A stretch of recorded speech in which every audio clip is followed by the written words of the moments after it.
Welcome back to Voicecraft. This is a conversation with Jonny Miller and threads themes of grief and curiosity with consideration for practices of nervous system regulation, healing and transformation. Jonny, as I see him, is a fellow in developing cultural contexts worth being a part of, a culture that supports the cultivation of character and personal and community health and well-being. Those are efforts that are far beyond any one person, of course, and there are many out there seeking to make that effort in the context of technological, economic, and social paradigms, which often work against that very effort. But he's someone I'm glad to know and am often inspired by, someone to take note of and connect with over time, because he's a node that makes for a network worth being in. He is the host of the Curious Humans podcast and the founder of Nervous System Mastery, which runs courses designed to increase agency individuals have over their physical, mental, and emotional state. He is also a faculty member for the upcoming Voicecraft course in Transformative Philosophy, which begins on October 10. He'll lead a module titled Nervous System Regulation for Transformative Dialogue, where we'll engage in some of the practices touched on in this episode, and thereby move into the more expansive philosophy later in the course with awareness of grounding embodiment practices. You can read about the course and secure your place at voicecraft.io/academy. It's a key way to participate in, learn from, and contribute to this living context for deep thinking and relating among friends and peers in response to the real of our cultural moment. That's voicecraft.io/academy. And thank you as always to patrons at patreon.com/voicecraft. Your support makes a huge difference. All right, here we go.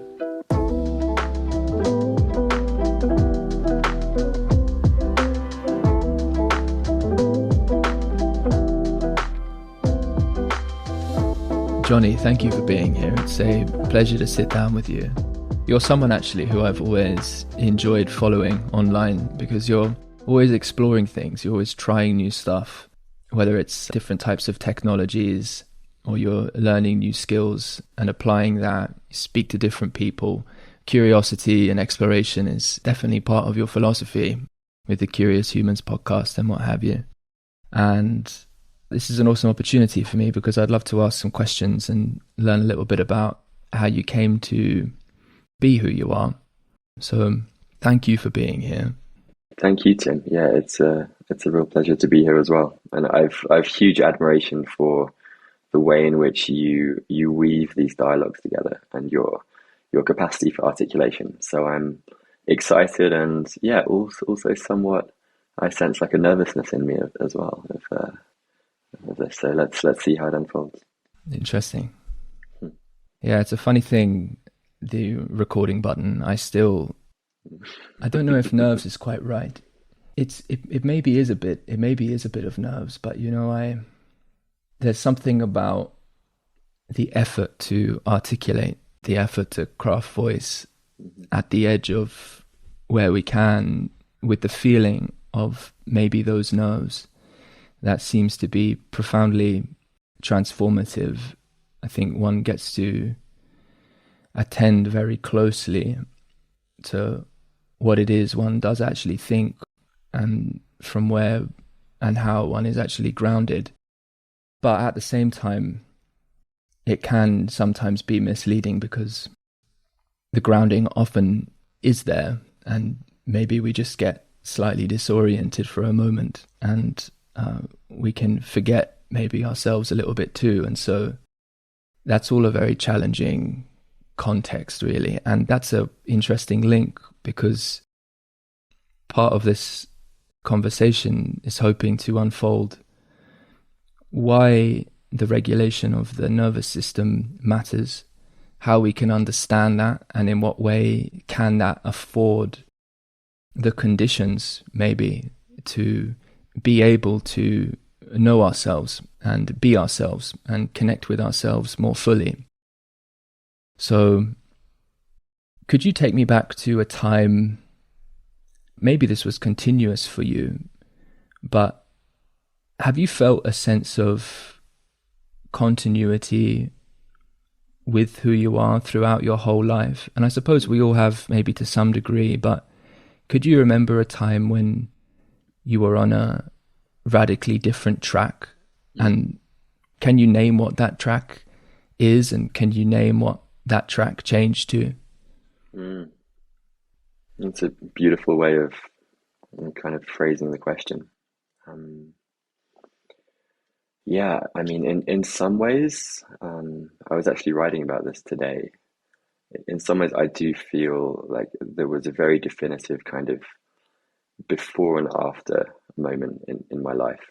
And it was losing my ex-fiancée, Sophie. But I think before that, I I went through phases, particularly as a kid and as a teenager. I'm sure you can relate growing up in England as well, of like, I just say numbness and I think apathy. And I think that intense kind of thirst for adventure and asking questions and curiosity was just very kind of severely muted in my teenage years. And in my early 20s, I think I kind of set out on this desire to explore the outer world, to travel, to learn to surf, backpack in Southeast Asia, and I think that curiosity came back online, kind of for the outer world. But then, following the experience of losing Sophie,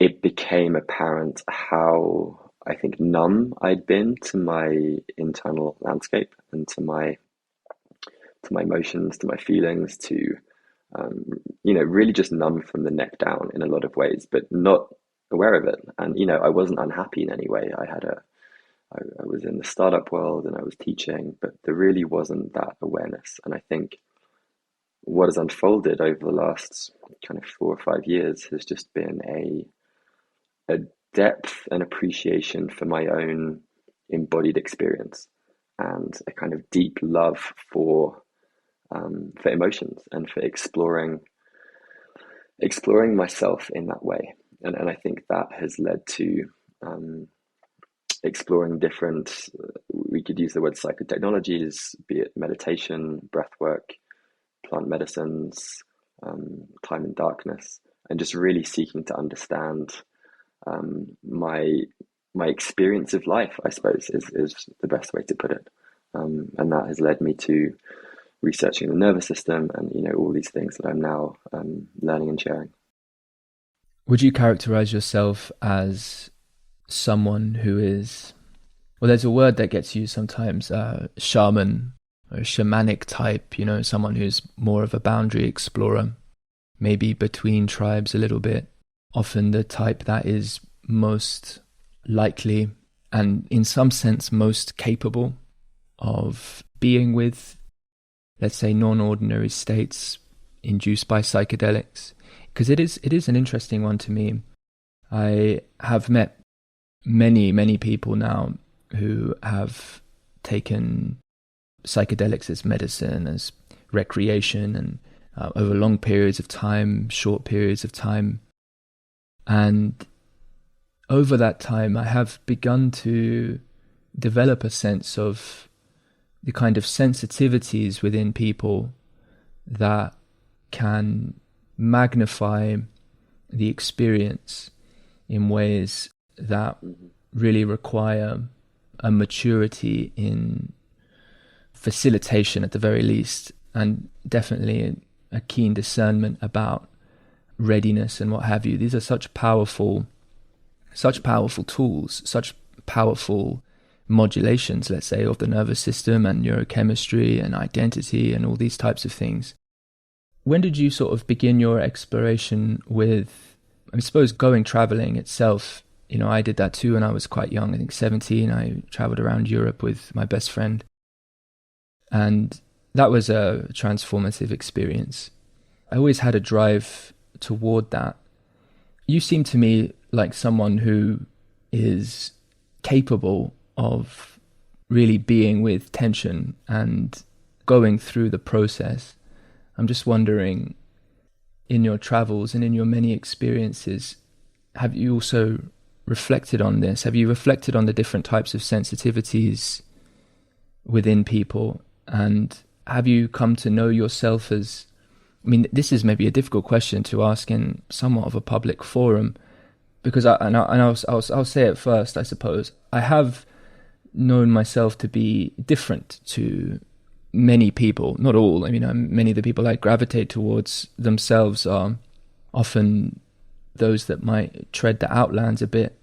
But I have recognized there's a capacity I have to be with some of the more chaotic presentations of the psyche, and to have that, it's not as though it doesn't affect me, but I feel in touch with the process of it.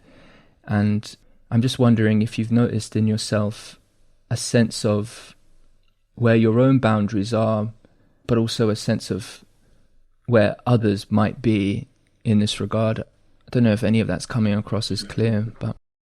No, I think I can kind of catch the thread that you're weaving with that. And my experience is that I think those of us who are more sensitive, like experiences like psychedelics, I think they amplify the setting that we have.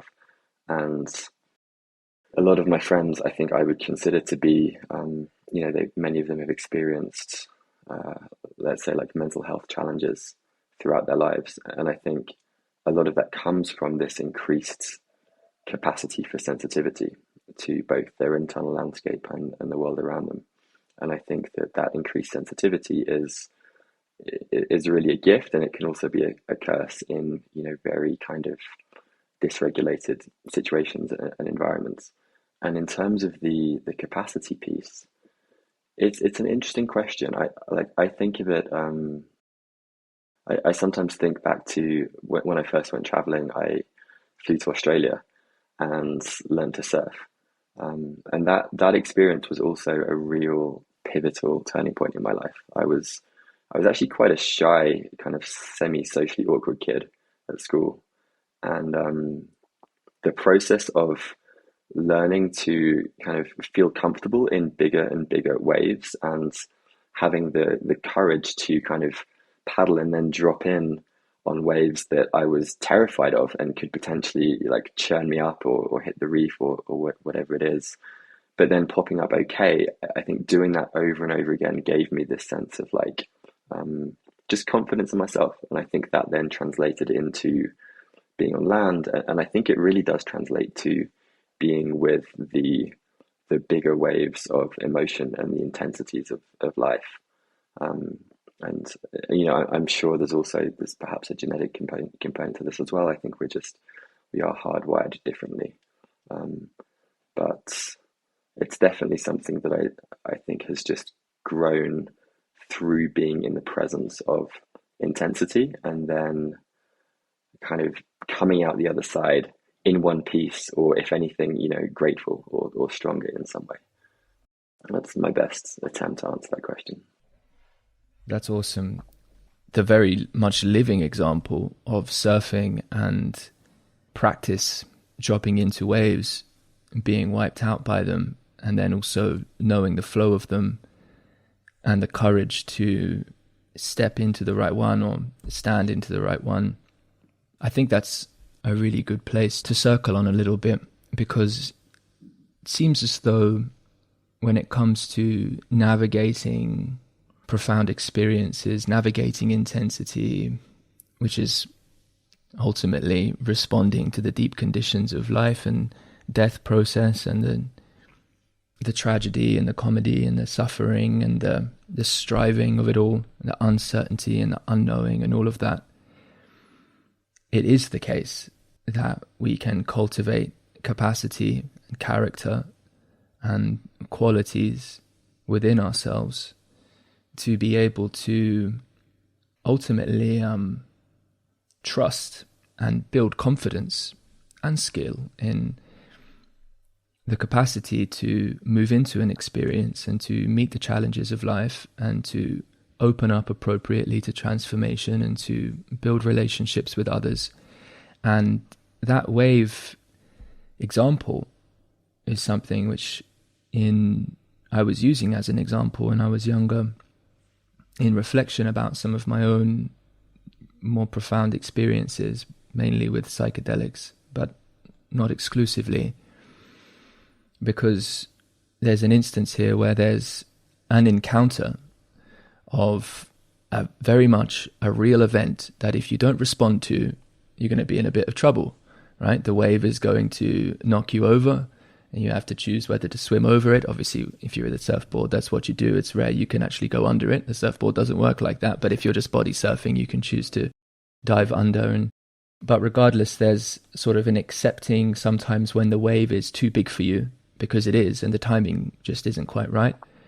Or recognizing when you can yourself merge with it in a different kind of way and be part of it and step into it, be a rider. So yeah, I think that's a really beautiful example.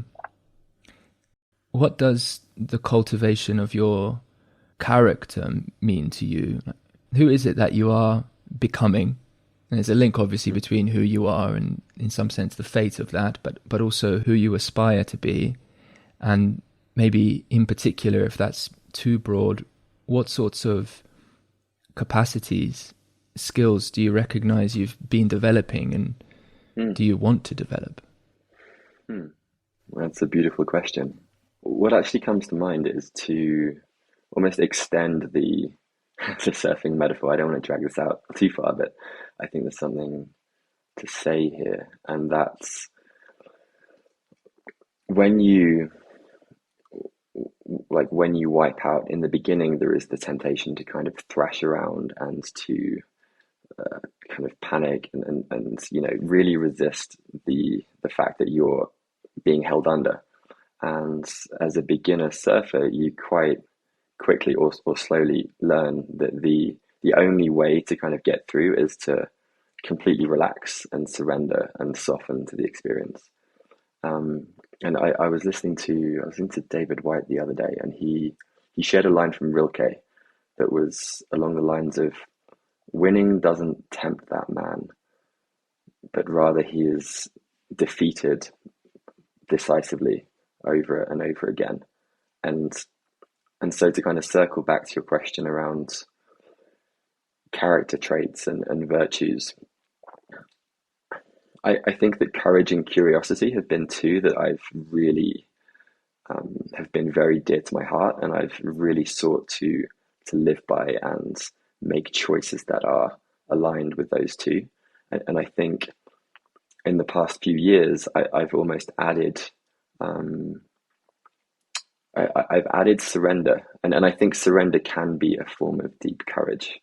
But that's and I think that is also often the path through the things that we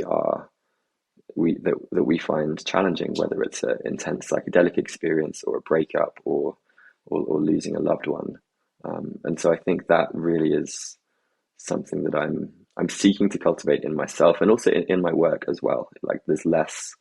I'm looking to kind of let go of the old ways of over efforting, as my friend likes to say, or of grasping too hard, of trying and in doing so, kind of squeezing the life out and kind of getting in my own way. So I think, yeah, surrender's been a theme that's been alive for me lately. Yeah, there was a tweet you made, and it was a good tweet. I think you pinned it. And I mean, some people make good tweets. Not me. I cannot make good tweets. I don't engage in that. But you did a good one, and it was something to do with sleep isn't something you do. Sleep is something you cultivate the conditions so that it can emerge. Something like that, right? Yeah, exactly. And in a way, there's a related principle in there, which is, maybe we'll just use that as a springboard. From another angle, then, what are the conditions that you are aspiring to cultivate in yourself? That links up with this not over-efforting, right? Something about creating the conditions so that you can perform, you can be present to what it is you, can be present to fundamentally. It's a slightly different way of looking at it. Yeah, I really like that. I suppose I think about that in almost three ways. I feel like there's the mental conditions, there's the kind of like top down, as they might say in neuroscience, which is like what are the stories I'm telling, the beliefs that I'm holding. There are the bottom up conditions, which I think of more as relating to my physiology, the state of my nervous system, my breathing, my physical body posture, all these things. And then there's the external. So whether that's the room that I'm in, or the people that I'm around, or the workspace that I choose to create. And so I suppose I think of those three buckets as almost opportunities for designing more intentionally, and kind of looking at where I'm just operating from a default pattern, or maybe like an unhelpful reactive pattern, and aspiring, I would say, to be more intentional about all three of those, such that they align with whatever I'm desiring to do, or speak to, whether it's like a conversation like this, or whether it's writing in the morning, or connecting with my wife. Yeah, I guess those are the three lenses through which I would answer that question. What have you found to be the most important, whether techniques or maybe they begin with intentions, and of course the environment comes into that as well. But maybe if we can take a situation of maybe grief is some of the right context to presence here, because I know this is something you've spoken on really beautifully and really powerfully. And of course there's a profound story in your past that relates to this. But grief is, a kind of experience, an emotional set, and a physical set that has some similarities to what others experience as kinds of wounding, or perhaps even, I'm not trying to equate these two, but maybe also dynamics like shame. I'm trying to name profound realities of the human experience and the effects these experiences have on our sense of identity and our sense of being able to open and being able to surrender. Mm-hmm. And, being able to surrender, but also partly being able to surrender well, I think means also cultivating a capacity to know when not to, in an important sense, and to have a sense of where one's, boundaries themselves shift, but to certainly be present in the shifting of them, and to be able to stand forward with a kind of dignity in that process. And so in both cases, in terms of developing capacity to surrender, developing capacity to stand forth and show courage in that way, we can be prevented, or we can not develop the capacity to do so as well if we are in a emotional state, in a physical state that challenges us in a profound way. And so how have the challenging experiences and the tragic experiences in your life, how much of that story, how much of that knowing influences what you now learn and what you now teach, and what have you learned in response?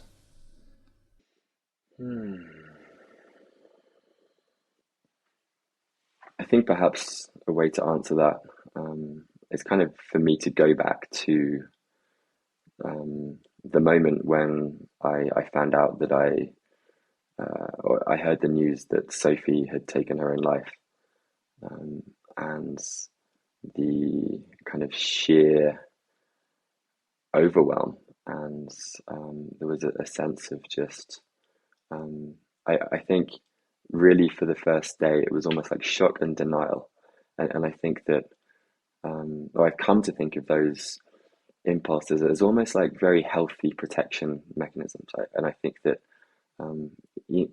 denial probably gets a bad rep. I think if we stay there too long, it probably isn't good for us. But in the beginning, it's a very healthy way of keeping us at arm's length from certain things that we may well not be ready to feel or integrate or move through. And I think for me, I remember meeting adults who had lost their parents or they'd lost loved ones, and they hadn't digested their grief. And I saw them as being almost like, this might sound extreme, but almost like walking zombies. Like they were, in some very meaningful way to me, they were not fully alive.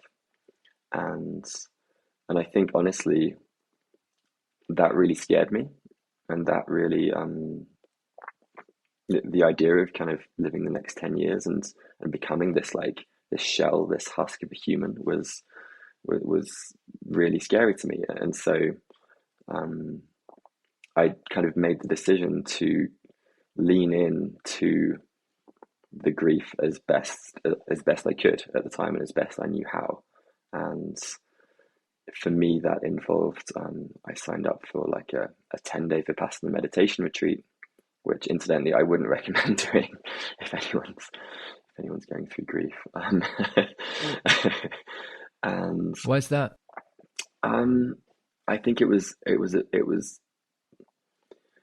I shouldn't say not recommend, but it was a bit much. And I think actually social connection and co-regulation, to use the nervous system term, is extremely important and helpful when we're going through challenging experiences. And so this was almost a form of isolation, which was helpful for me to get still.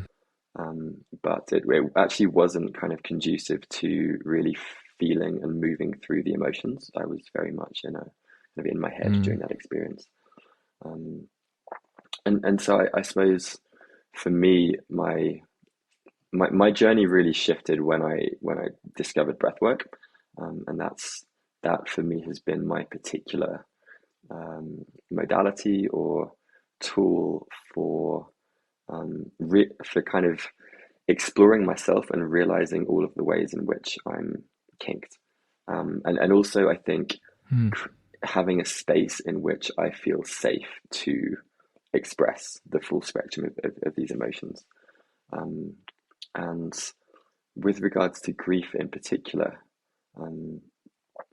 I have a sort of theory that the traditional kind of stages of grief, in my opinion, are ways in which the grief itself gets kinked. And so people might experience anger, there might be denial, there might be bargaining, and it's basically ways in which we are refusing to feel the full extent of the grief of whatever we've lost. And also I think what we tend to grieve, it's usually aspects of our identity. So in my case, it was my identity as a future husband. It was the kind of vision of reality that I constructed in my mind that then kind of self-combusted, as well as obviously the person and the connection that I deeply loved. And so for me, I suppose it was a journey of finding out the people and the places and the memories which had the most emotional charge and resonance to them, and gradually allowing, like, really trusting my body to do what it needed to do. And I think this is something that I'm still learning as well. Like, we don't really, it doesn't seem right to say that we do grieving. It's just something that it kind of happens to us when we allow it.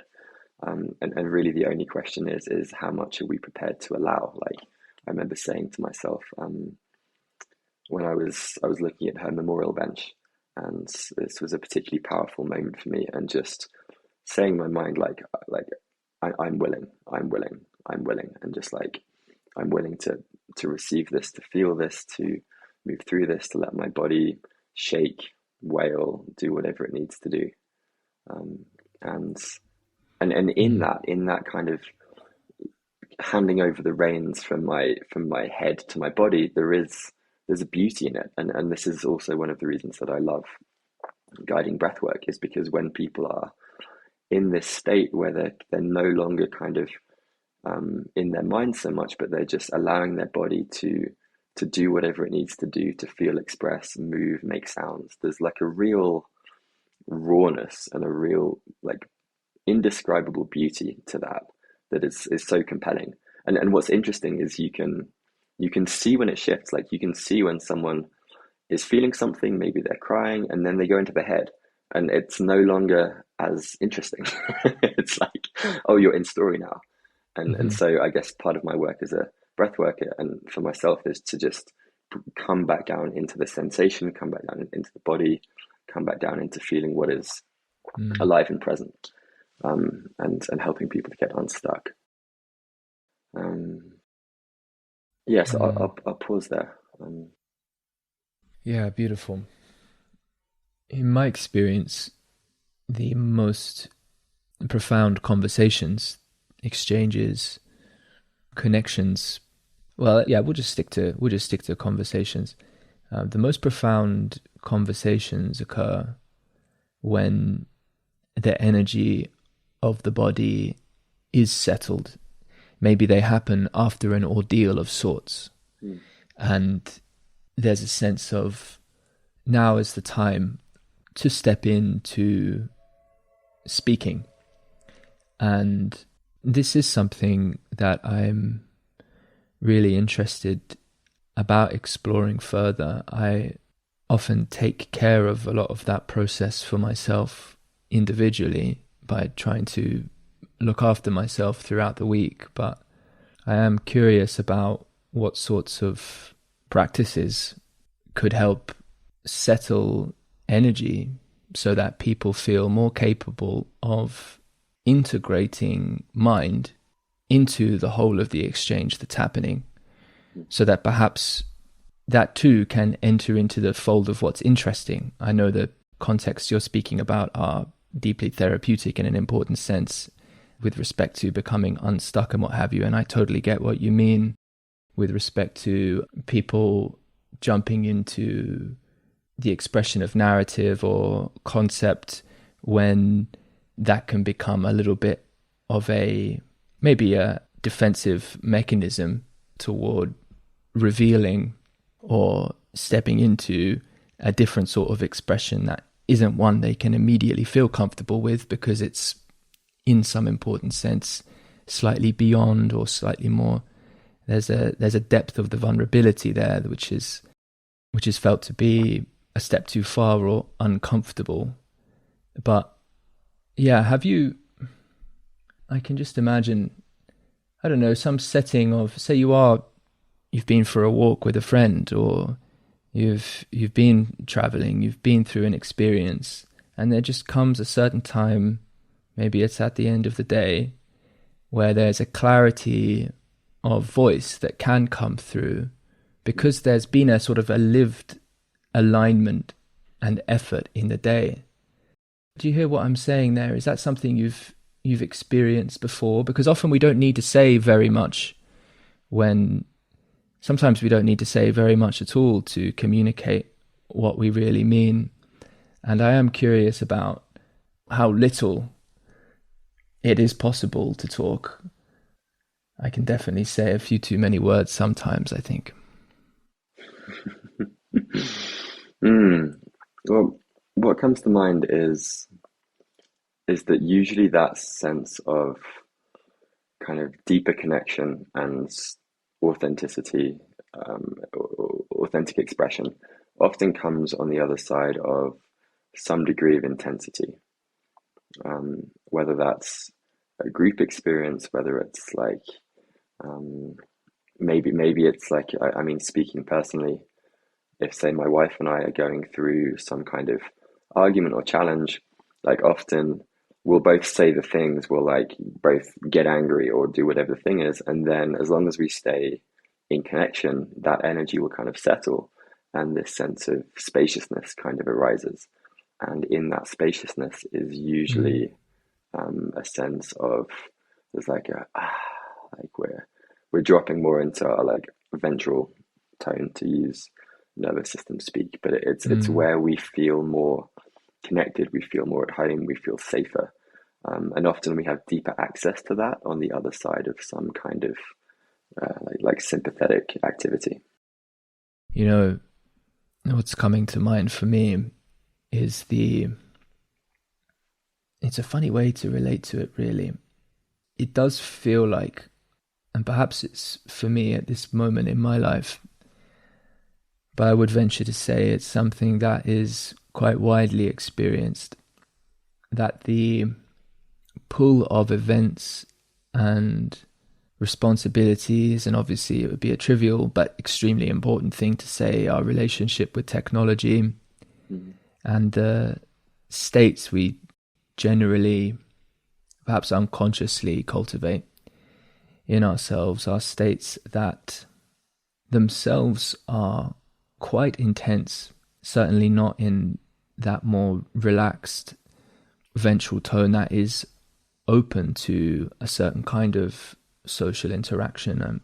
There would be for sure a different state there, but I also recognize I have to make sometimes quite a conscious invitation to myself to be otherwise, even in a context like this, because there's a microphone and there's a recording button.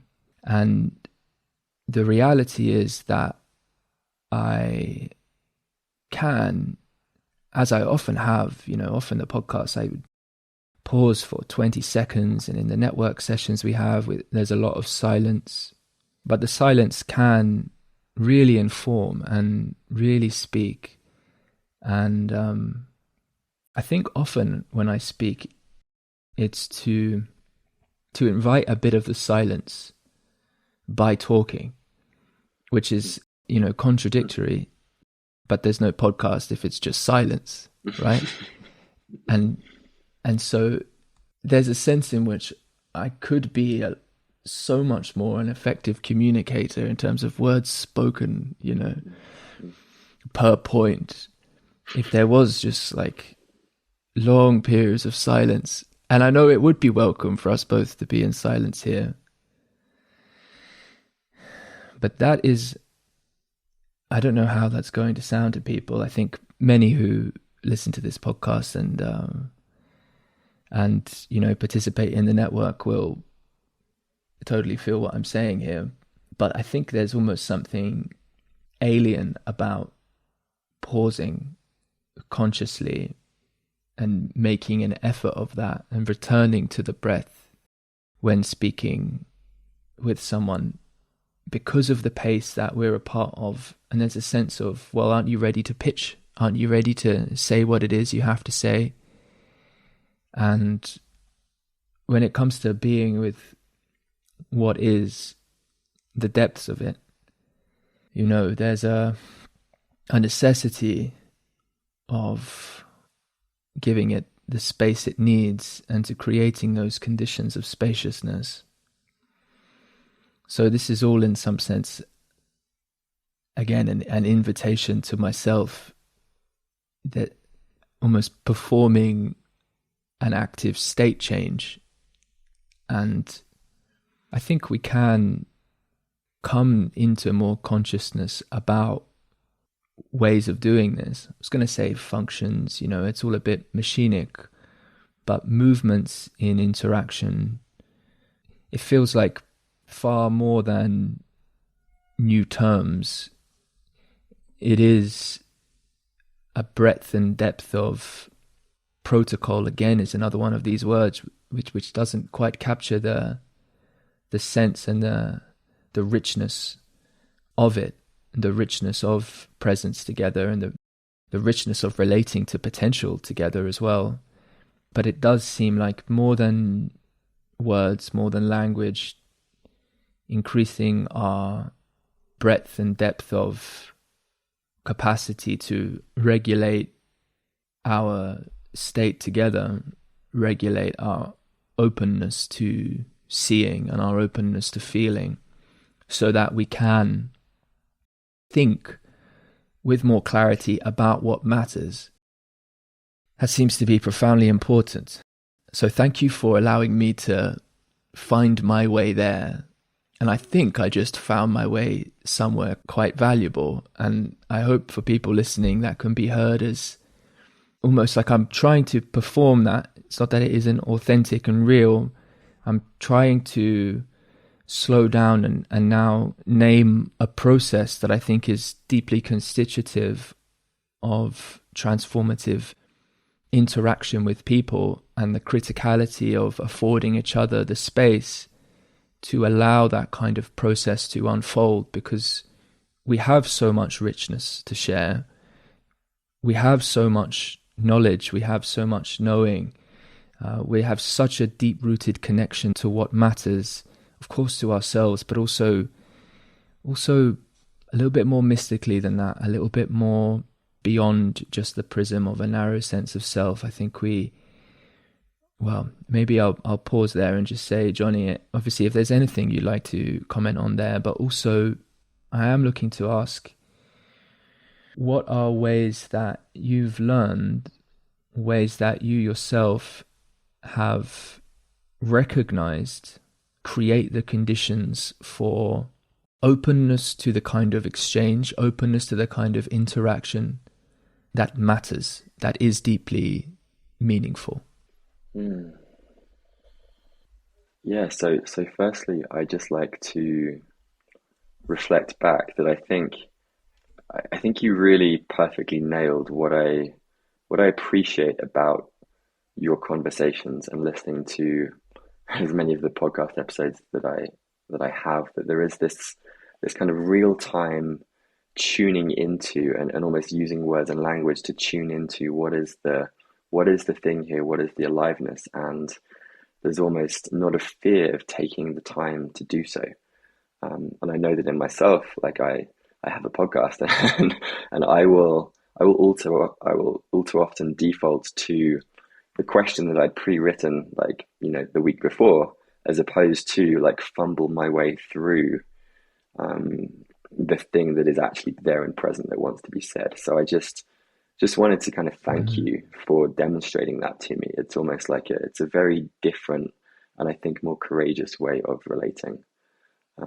So I wanted to share that, and my sense of, as you were speaking just then, it's almost like you were like listening with words, which is like a really really interesting paradox. But you were listening to what was there and what was alive between us, and using words to try and kind of like sense make or as signposts to what the thing was. And I think with regards to your question of like the way I heard it was, how do we create the conditions for transformative, meaningful, deep connection and conversation? I think like more than any practice or protocol or anything, it really does come down to deep internal listening, which the fancy way of saying that is interoception. But it's essentially, how do we sense, track, and feel our own inner landscape? The thoughts that we're having, our posture, the way we're breathing. Is there any tenseness in our chest? Are we feeling constricted in any way? And that kind of deep listening to ourselves, but also listening to the other and kind of tracking that in them as well. And then kind of speaking from that place. And there's other things as well. I mean, if say you want to have a conversation with a friend, but maybe there's some charge or maybe there's some tension, then knowing how you can self-regulate or downshift the charge or the energy in your nervous system, such that you can then show up in a more receptive place.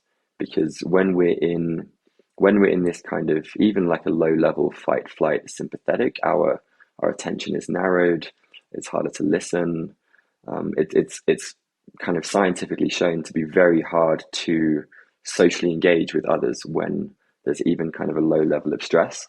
And so, for some people that might be moving the energy, shaking, running around, kind of regulating in that way. For others, breathing practices are incredibly effective at kind of pretty quickly downshifting, whether it's just like a few big sighs, whether it's alternate nostril breathing, box breathing. Like there's so many different practices, and I think the real question is just experiment for yourself and find what is compelling to you and what is maybe appropriate in the situation as well. So if it's maybe before a conversation, maybe it's just a few sighs, or kind of feeling your feet on the floor and feeling like getting back into your senses. Because again, when we're in that state of fight flight, we're often kind of more in our minds, more in our heads, and grounding through the senses, listening to sounds outside, looking at a wide horizon. Like these things are all very effective for almost like levers into the nervous system that imply, right, okay, it's safe. There's not a danger here. I can sink down into myself and prepare to connect in a kind of meaningful way. And I think that it really does feel like a bit of an art and a science, because on the one hand, there are these, clinically backed, evidence-based practices and protocols that do create that state of kind of nervous system safety. And it's also something to kind of feel into and something to explore for yourself. And even just knowing when there is charge or something in your system, and then kind of catching yourself and then like, right, I'm going to go, stand outside for 5 minutes in the sunshine, whatever it is, just kind of taking that pause. That in itself is really helpful. Yeah, so those are a few things that come to mind, and then perhaps the last piece as well. Like I almost think of it like you could almost imagine a pyramid, or kind of a path to powerful conversations. In the bottom, the base is this interoception, it's this self-awareness. The second is self-regulation, like how do we calm, how do we ground, how do we get into our bodies, into our senses.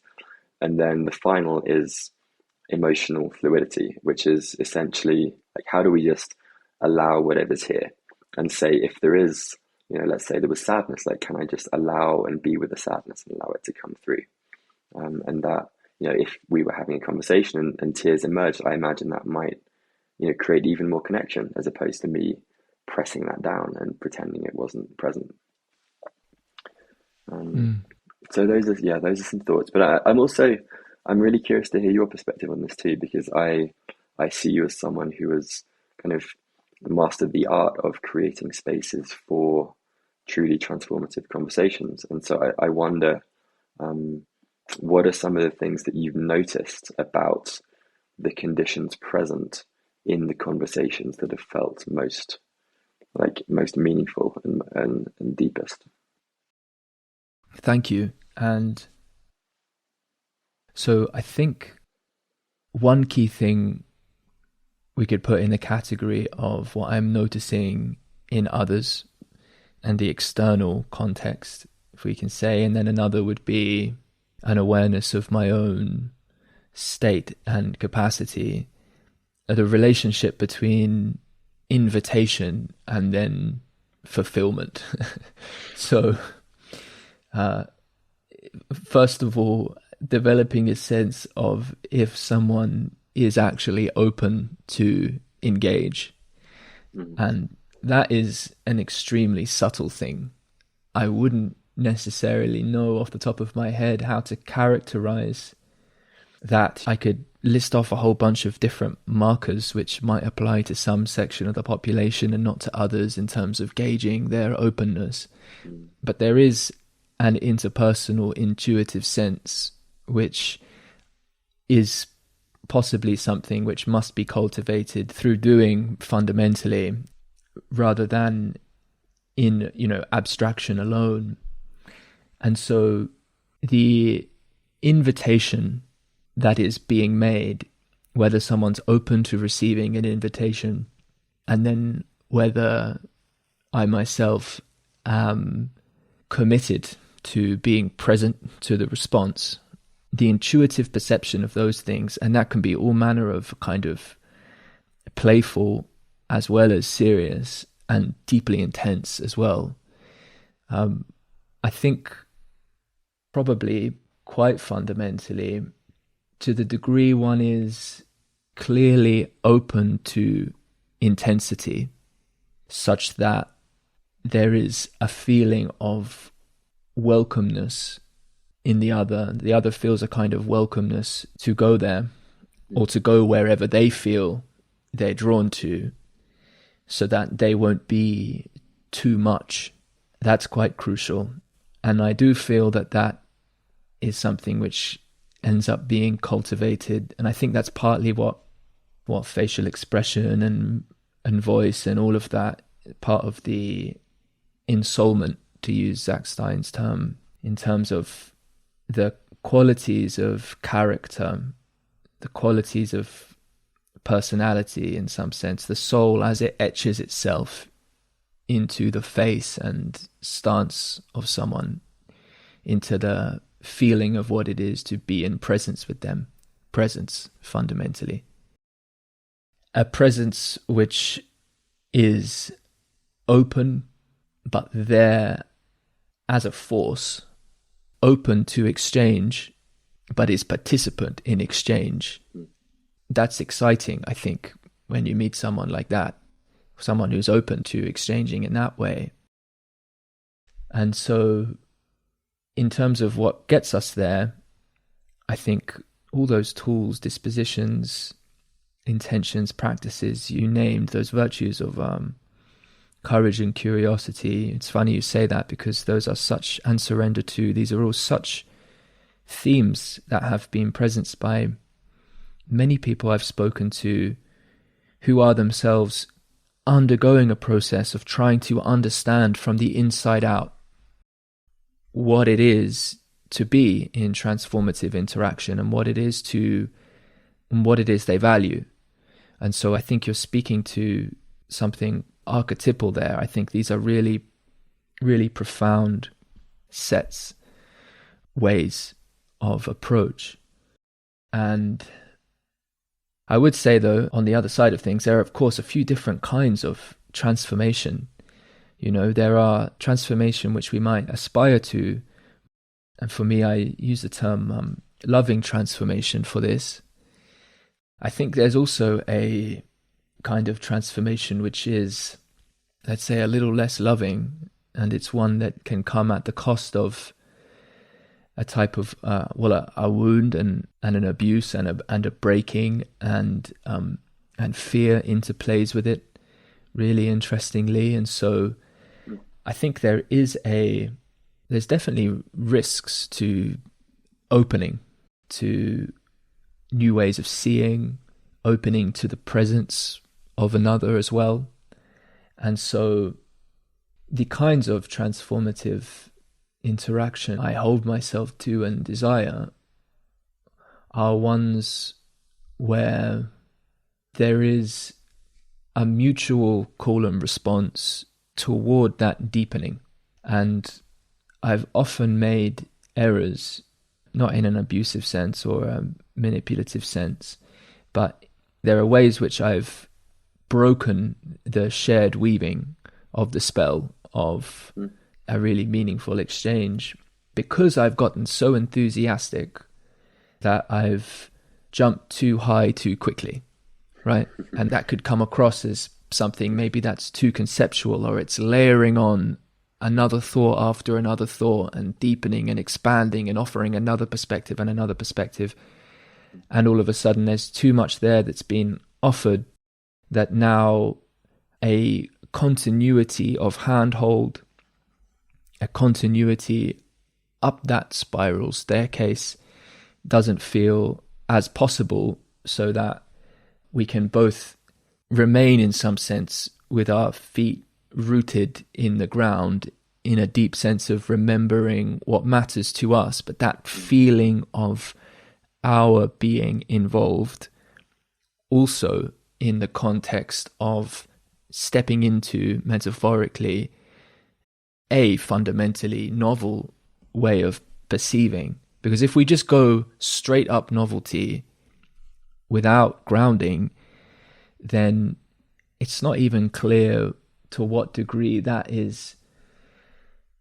Let's say you're loading a lot of the pressure on the integration on the other side, and there can be value in that, and obviously sometimes life does take us on intense trips in various ways that we weren't prepared for, and that is what it is. But in terms of the art of it, I think remaining in a dynamic touch, both in the deep-rootedness of where we are, as well as then opening up into playing in potential, crafting potential together, so that we can then, and I mean, it feels like then a conversation is something which is including integration into it, so that we can then trust.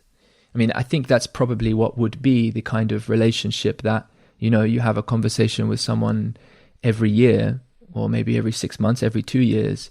And if the quality of that conversation itself was sufficient, then I think that is what contributes to the feeling of continuity of relationship. So you can return to that person, you can return with that person and pick up where you left off, because there was an authentic breathing through of the experience together.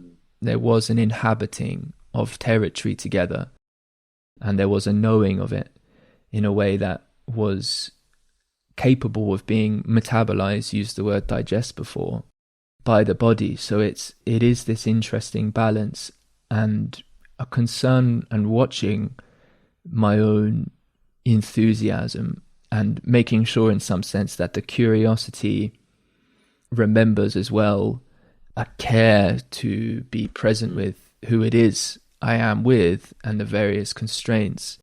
Something like that is close to at least one kind of orientation. I mean, there's other types of context too that are a little bit more might even have a bit more of a combative edge. Maybe the arena is one that's a little bit closer to it's got a kind of masculine this proposition or that proposition, which can have its value, but it's almost like there's a martial art of getting in there, and you want to be very clear about what that context is and whether it's one you want to be in and what types of energies you're bringing. But in terms of the conversations, I think that are most conducive of long-term, mutually nutrifying expansion of understanding, and at the same time cultivation of a core of soul crafting itself, then I think what we've been energetically at least trying to resonate back and forth together feels to me to be the way.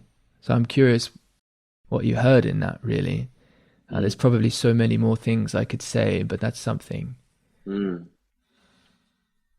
Yeah, I really heard the word resonate, and the image that was coming to mind as you were speaking was almost one of like perhaps an orchestra, and that grounding that you spoke to being the key that they're playing the piece in, but that what kind of constitutes a masterpiece or a particularly great piece of music is where, say, there's a solo that goes like wildly off key, and you might be listening, and it's there is some kind of tension or disharmony in, let's say, the saxophone is going off on a complete tangent, and there's almost this trust that it will eventually kind of make its way back into key, into resonance.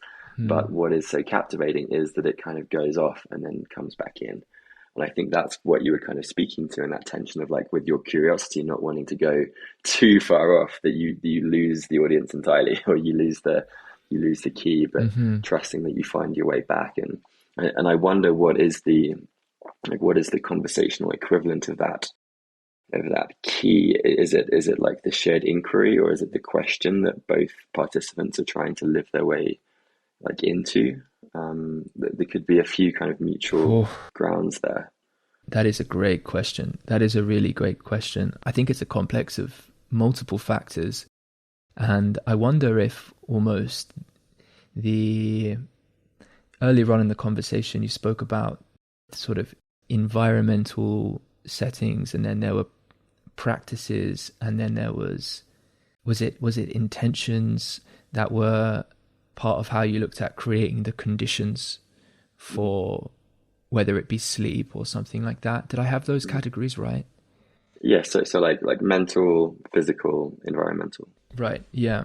Off the top of my head, we could think of the shared context of invitation, but that itself is something which would be comprised of what we can name together, what we have named together, but then also what was the thing that was the more than what we then ended up naming. So it does feel to me with you that there's an openness to what could be, and there's a certain kind of commitment and dedication to, there's a dedication we each share to being here and present, and yet at the same time, that's inherently something which is oriented toward unveiling the future. And so there is this ongoing, how much movement is there on extending our own sense of even what this is. So there's a certain kind of playfulness with the boundaries of what it is we're doing and what's possible to create, which I think is part of it as well. Fate, something of a fate, something of that quality of life, quality of being, which resists being captured, which resists being spoken down to or tyrannized. There's a kind of freedom, and yet it knows itself through definition. And so the craft of what could be. And I think we can care for that in each other. I think something like that is close to something which is both healing and therapeutic, but also deeply creative and artful and aspirational. And so there's a care for each other's souls, there's a care for each other's being as we meet in a dress. And so I forget the exact way to link this to your question, but it feels like something on that piece was what I was really wanting to bring in. Yeah, I'd like to. What came to mind for me just now was this idea of, my friend Michael talks about this idea of couldness, which is, I think, entirely made up word, but what he uses, what he references with that word is, in this moment, I feel like I could do like X, Y, Z. And I think the greater the sense of couldness, the greater the freedom of the potential possible things I could say, express, share, the more safety, and I think often more aliveness tends to come with that. And I think about this in the context of, say, working with emotions. A lot of what is really happening is you're increasing your level of couldness with the full emotional spectrum, such that if anger arises, you could choose to express it, or you could choose to save it for later, or whatever that tends to be. And I think that it feels like that concept is related to what you were just sharing around the kind of the thread that weaves these conversations. It's almost like a shared goodness. Yeah, goodness. absolutely. And just one more thing that kind of came alive, like you were sharing about, sometimes these conversations might have an intensity. And I think for me, I've actually, some of the most profound interactions I've been involved with have been, the other has been sharing quite kind of fierce, compassionate feedback or criticism, or like calling me out on something. And that there's a rare level of trust that I found, and almost safety in that this other human kind of cared about my well-being enough to risk hurting me and risk hurting our connection in order to compassionately share this. And that also kind of feels to me like can I trust this other person to really say what they're actually thinking and feeling, and not just the thing which is socially acceptable. Like, is this person really gonna say or share what is truly alive for them in this moment. Yeah, beautiful. I think, Jonny, this speaks really well to several essential aspects of meeting in transformative interaction. And I'm really grateful that you've shared your time and energy and a little bit of your story. There's so much there, which maybe we could return to at another time, or perhaps there might be other contexts we share together where that can be unveiled a little bit, because I did bounce around a little bit between the story and then some of the maybe abstractions and some of the learnings from it. And, I was feeling almost, it was at times I was feeling, it's a very profound and inquisitive thing to ask people about their stories, and to move into them with too much. I think they can be moved into perfectly appropriately, but it has to come from the right place. And I was feeling quite sensitive, and there's a humility to asking questions about someone's life that I was feeling there. And so I hope you feel respected in that. It's a wild thing, interviewers asking questions about lives. Hey, it's a wild thing to do. I think it can also be, like my experience of that, and often is one of a gift. I think as long as there's genuine curiosity there and there's not any like ulterior motives, the act of being, and this is actually so my wife Kelly lost her dad pretty recently, like a few weeks ago, and for her the act of being asked to kind of share her experience of that and to share her story was kind of profoundly liberating. And so I think that that curiosity and that impulse is really a gift. Yeah, I definitely agree. It's a curious thing for me to reflect on, actually, what that is in myself there. I think it's a beautiful thing to get to know each other, obviously. I think there's something about we've only shared a few conversations with each other, maybe 4 or 5 over some 3 or 4 year period now, but because of what you've also shared, and I've listened to your work and I've listened to you speak, and we've shared dialogues together, and I felt some of the pain and the grief, and also the life and the enthusiasm for that and the commitment to that you have. And so in some sense I think I was feeling the immensity of the reverent that in question. And anyway, thank you for the opportunity to speak with you about that in the context of also the work that we're both doing, because there is a lot of really deep alignment there in ultimately the kinds of relationships and the qualities of interaction that we're seeking to be part of and to help nurture, contextually, and also in the friendships and peers. And perhaps, increasingly, as we both step into some new chapters of life here and get a little bit older, students as well, I appreciate what you're doing, basically, and I'm very glad. I'm very happy you're going to be part of the Transformative Philosophy course, and people can find out more about that by following the link in the description, or it's voicecraft.io/academy. And you can also find Jonny's podcast at Curious Humans. I'll leave a link to this as well.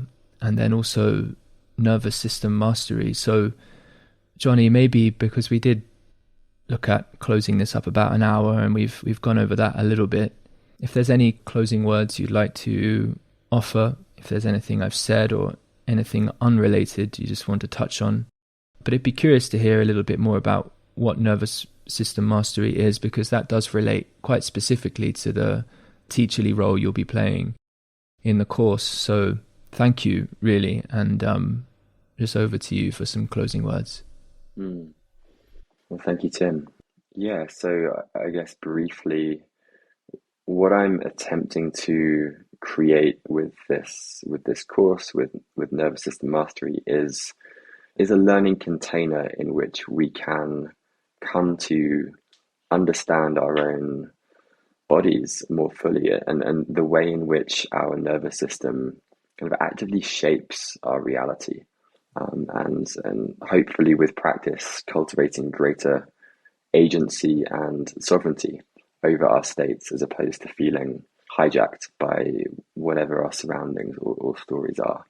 So that's really what I'm hoping to kind of create the conditions for in this program.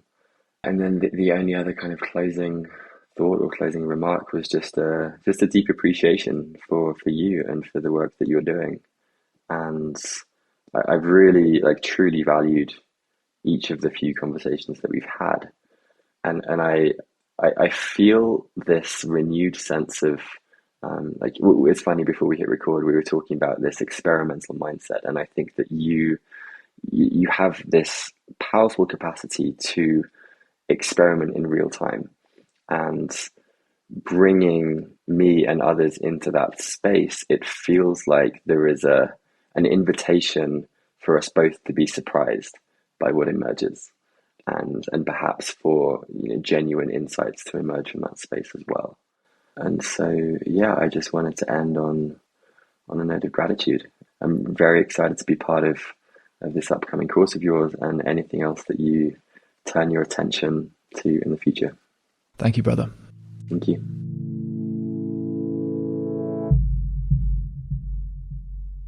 Thank you for listening, and I hope you enjoyed the journey. In October this year, with week 1 beginning on October 10 and orientation commencing 1 week before that on the 3rd, you have the opportunity to participate in a course that's been developed to create an on-ramp into participation in conversations and relationships which resonate with the spirit of sincerity and mystery shared in the dialogue you've just listened to. But that's far from all. The course is named Transformative Philosophy, and it brings together an exceptional faculty to support a context for real development of capacity to encounter, navigate, and metabolize different perspectives and worldviews, while crafting your voice and sharing creatively with peers. There's so much more you can read or watch to get a sense of what you'll meet in the course, and to do so you can go to voicecraft.io/academy. But at the end of the day, this is a process to step into, to encounter yourself in, and embark on a journey with others, where the destination cannot be foretold. For the right people, this is a rare opportunity. Places are filling up, so now is the time to step aboard. Voicecraft.io/academy is where to go. Okay, until next time.